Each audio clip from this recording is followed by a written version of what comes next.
कृष्ण के साथ रुक्मिणी की फोटो हमें नहीं देखने को मिली। ये क्या कारण है गुरुदेव? आप सभी चैनल को सब्सक्राइब कर लीजिएगा।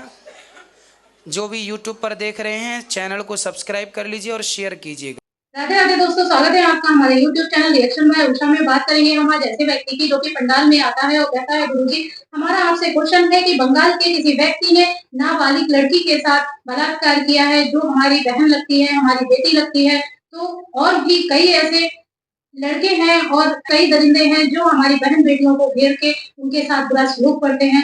तो दोस्तों आज का वीडियो बहुत ही ज्ञानवर्धक होने वाला है और उस व्यक्ति ने और भी कई ऐसे सवाल पूछे जिसका गुरुजी ने बहुत अच्छे से आंसर दिया।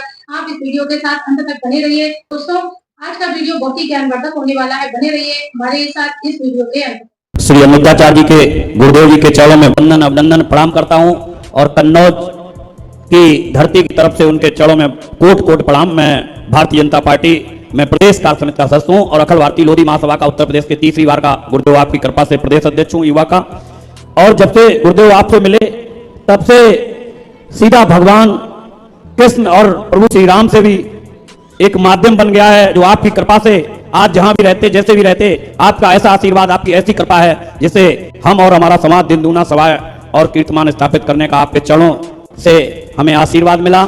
गुरुदेव हम ये जानना चाहेंगे कि आज बहुत ही बड़ा बांग्लादेश पर संकट है, आप जैसे महान संतों की कृपा से इस हिंदुस्तान को बचाया जा सकता है और आप जैसे संतों की चरणों की धूल से ये हिंदुस्तान पे होने वाले अत्याचार को खिलाफ, अन्यायों के खिलाफ आप जैसे संत की आवाज उठा सकते हैं, जो आज भी उठा रहे, इससे पूर्व में भी उठाते रहे। मैं गुरुदेव के चरणों में वंदन अभिनंदन प्रणाम करूंगा। गुरुदेव जी से प्रार्थना करूंगा कि गुरुदेव ऐसी इस हिंदुस्तान को आप शक्ति आशीर्वाद दें कि हिंदुस्तान की तरफ कोई बांग्लादेशी के बांग्लादेश बनाने की कभी सोच ना सके। और यही हमारा प्रश्न है गुरुदेव जी से कि जो बांग्लादेश पे अत्याचार हो रहा है इसके लिए आप क्या आशीर्वाद प्रदान करेंगे, हिंदुस्तान को क्या ताकत देना चाहेंगे? सबसे पहले तो मैंने इस बात पे बात की उसी टाइम पे कि सबसे पहले तुरंत मोदी जी को अपनी सेना भेज करके पुनः बांग्लादेश को फिर भारत में मिलाकर भारत और बांग्लादेश एक कर देना चाहिए। पहला तो ये। बोलो गुरुदेव भगवान की, बोलो गुरुदेव भगवान की, बोलो माता रानी की। दूसरा ये काम करना चाहिए कि भारत की अपनी बेटियों को हम सभी उस दिन के लिए ना बैठे रहें कि हमारे घर में आतंकवादी घुस आए और हम तब लाठी ढूंढते रहें कि भैया कहाँ रखी है।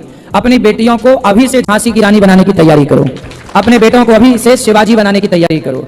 जब तक आपकी बेटियां झांसी की रानी नहीं बनेंगी तब तक वो अपनी रक्षा नहीं कर सकती। कल को भगवान ना करे भारत पे संकट आया तो कहां जाओगे? देखो बांग्लादेश से खदेड़े गए तो भारत आए, पाकिस्तान से खदेड़े गए तो भारत आए, कश्मीर से खदेड़े गए तो दिल्ली और बंबई आके बसे। जिस दिन भारत से खदेड़े जाओगे कहां जाओगे? इसलिए भागने का नहीं, डट के सामना करने का।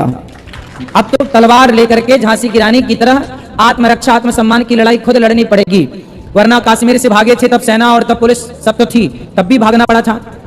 किसने रक्षा की थी उन कश्मीरी पंडितों की? इसलिए समय के साथ चलना चाहिए और समय की मांग है कि हम सबको इन आक्रांताओं से बचने के लिए अपनी बेटियों को, अपने आप को, अपने परिवार को केवल डिग्रियों से ही नहीं, हमारी दुर्गा, हमारी काली, हमारे शंकर जी, कोई भी मंदिर में जाओ बिना अस्त्र शस्त्र के नहीं। हनुमान जी लंका गए तो वहां ज्ञान से समझाया, नहीं समझ में आया, तब हनुमान जी ने गदा से समझाया तो सबको समझ में आ गया। जब तक गीता से समझाया तो गीता पूरे रणभूमि में गीता की भाषा केवल अर्जुन ने समझी, बाकी सबने गांडीव की भाषा समझी। तो जो गीता से माने तो गीता से समझाओ, जो गांडीव से माने तो गांडीव से समझाओ। आपके एक हाथ में गीता हो, भैया गीता से मान ले। हम शास्त्रों से समझा रहे हैं, ठीक ठीक लॉलीपॉप ले ले मान जा। और यदि गीता से ना माने तो फिर गांडीव निकालना ही पड़ेगा, तब देश की रक्षा होगी, वरना बर्बाद हो जाएगा ये देश यदि नहीं जागा तो। गुरुदेव एक छोटा सा और प्रश्न। उत्तर प्रदेश की राजनीति में अयोध्या में एक मुस्लिम दरिंदा एक हिंदू लड़की के साथ बलात्कार कर देता है, नाबालिग बेटी के बहन के साथ। और एक कन्नौज में दरिंदा समाजवादी पार्टी का डिप्टी सीएम कहा जाने वाला कन्नौज की धरती पर भी एक अत्याचारी आकर और एक नाबालिग बेटी के साथ बलात्कार कर देता। और ये समाजवादी गुंडे और हम हिंदू भाइयों से आग्रह कर रहा हूं गुरुदेव आपका अगर यहाँ से संदिग्ध का आशीर्वाद हो जाए तो कष्ट इस बात का है जहां प्रभु श्री राम का मंदिर 500 वर्ष बाद आपके चरणों आशीर्वाद से इस हिंदुस्तान के एक एक हिंदू की आस्था से और पूर्व मुख्यमंत्री बाबू कल्याण सिंह की कृपा से वो प्रभु श्री राम का मंदिर बन सका। कष्ट इस बात का है कि हिंदू जातियों में बट गया और हिंदू जातियों में बट गया, इसलिए हम अयोध्या भी आ गए, हमें कहीं मुंह छुपाने लायक नहीं रखा हमारे हिंदू भाइयों ने। तो गुरुदेव आपसे आया है कि इस हिंदुस्तान में हिंदुओं को जब आप जगाएंगे, प्रभु श्री राम 500 वर्ष हमारे प्रभु जी टेंट में रहते रहे तो किसी ने नहीं सोचा कि प्रभु के लिए आज मोदी और योगी युग आया। तो प्रभु श्री राम का भव्य और दिव्य मंदिर आप जैसे संतों के आशीर्वाद, आप जैसे संतों की चरणों की रस से प्रभु श्री राम का मंदिर 500 वर्ष बाद बना। उसके बाद हिंदू जातियों में बढ़ गया और ये हिंदुस्तान अब जातियों में बढ़ जाएगा तो ये बांग्लादेश बनने में या पाकिस्तान बनने में गुरुदेव देर नहीं होगी। इसके लिए भी मैं आग्रह करूंगा कि गुरुदेव कुछ न कुछ आप संदेश दें जिससे हिंदुस्तान का हिंदू एक रहे, क्योंकि जातियों में ना बटे, क्योंकि प्रभु श्री राम 500 वर्ष बाद आपके चरणों की रस, आप जैसे संतों, हिंदुस्तान में आप जैसे संतों की कृपा से मंदिर, राम मंदिर, श्री राम मंदिर। देखो, हमारे यहाँ जातियां व्यवस्था के लिए बनाई थी, आपस में लड़ने के लिए नहीं बनाई थी। हम 4 जाति, ब्राह्मण, क्षत्रिय, वैश्य, शूद्र, ये 4 जातियां नहीं हैं, ये 4 व्यवस्था हैं और हम चारों एक पिता की संतान हैं, चारों भाई हैं, इसलिए हम सबको मिलजुल के रहना चाहिए। दूसरा, बलात्कारियों, अभी यहाँ बंगाल में कलकत्ता में एक बेटी, डॉक्टर बेटी के साथ दुराचार हुआ।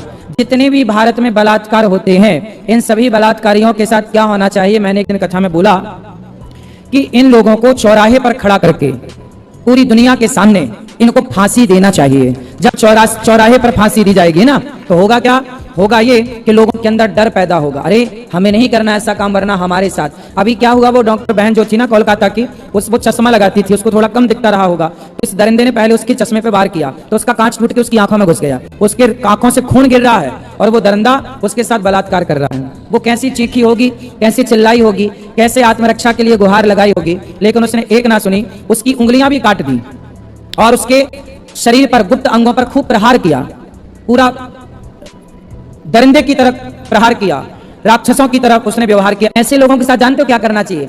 ऐसे लोगों को ना सरकार, अभी केस चलेगा 2-4 साल बाद कि चलो इसे उम्र कैद दे दो, काहे उम्र कैद दे दो, ऐसे लोगों को उम्र कैद नहीं, और ऐसे लोगों को फांसी कमरे के अंदर नहीं, ऐसे लोगों को पहले चौराहे में खड़ा करके उसकी भी आंखें फोड़ी जाएं, उसकी भी उंगलियां काटी जाए, जैसा व्यवहार उसने किया वैसा ही किया जाए और चौराहे पर किया जाए और चौराहे पर फांसी दी जाए, ताकि पूरा देश देखे कि भाई ऐसा करने का ये परिणाम है, ताकि कोई छोटा भी किसी बहन बेटी की तरफ आंख उठा कर ना देख सके। जब तक ये व्यवस्था नहीं होगी तब तक बलात्कार नहीं रोकेंगे। बलात्कार रोकना है तो जैसा उसने अपराध किया है वैसे ही उसके साथ हो, उसने आंखें फोड़ी हैं उसकी भी आंखें फोड़ी जाए, फिर उसे फांसी दी जाए।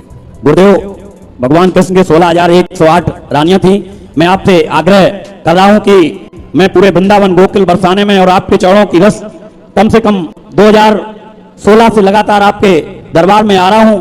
आपसे आग्रह है कि भगवान कृष्ण की पत्नी जब रुक्मिणी थी तो पूरे वृंदावन गोकुल बरसाने और यहाँ से द्वारका तक मैं गया, किसी भी मंदिर में प्रभु श्री कृष्ण के साथ रुक्मिणी की फोटो हमें नहीं देखने को मिली। ये क्या कारण है गुरुदेव? विठलनाथ जी के मंदिर जाइए, वहां पर श्री कृष्ण रुक्मणी जी, महाराष्ट्र में एक मंदिर है पंडरीनाथ जी का, वहां पर कृष्ण रुक्मणी जी के साथ ही खड़े हैं। तो रुक्मणी जी के साथ दर्शन करना है तो पंडरीनाथ जाइए, राधा जी के साथ दर्शन करना है तो वृंदावन आइए। बिहारी लाल की जय, गुरुदेव भगवान की जय। तो देखा दोस्तों कि जैसे उस व्यक्ति ने कई सवाल हमारे गुरु जी से पूछे, और जो बहन बेटियों के साथ गलत सलूक करते हैं ये दरिंदे लोग, उनके लिए भी हमारे गुरु जी ने बहुत अच्छे ऑप्शन उठाए, और ऐसे ही ऑप्शन जब उन लोगों के साथ करे जाते हैं, जैसे कि वो हम लोगों को तकलीफ पहुंचाते हैं, हमारी बहन बेटियों को तकलीफ पहुंचाते हैं, वही सलूक उनके साथ किया जाए। ये सब गुरु जी ने हमारे ऑप्शन उठाए, और जब उनके साथ यही होगा तब उनकी रूह कांप जाएगी कि काश अगर हमने ऐसा ना किया होता तो हमारे साथ भी ऐसा ना होता। तो दोस्तों, आज की वीडियो में आपको जो भी ज्ञान प्राप्त हुआ हो आप हमें कमेंट बॉक्स में कमेंट करके जरूर बताएं। और हाँ, अगर अभी तक आपने हमारे चैनल को सब्सक्राइब नहीं किया है तो हमारे चैनल को सब्सक्राइब कर ले, हमारी वीडियो को लाइक कर दे, बेल वाला बटन दबाना बिल्कुल ना भूले, कमेंट में राधे राधे लिखना ना भूले। मिलेंगे किसी ऐसी ही अन्य वीडियो के साथ, तब तक के लिए राधे।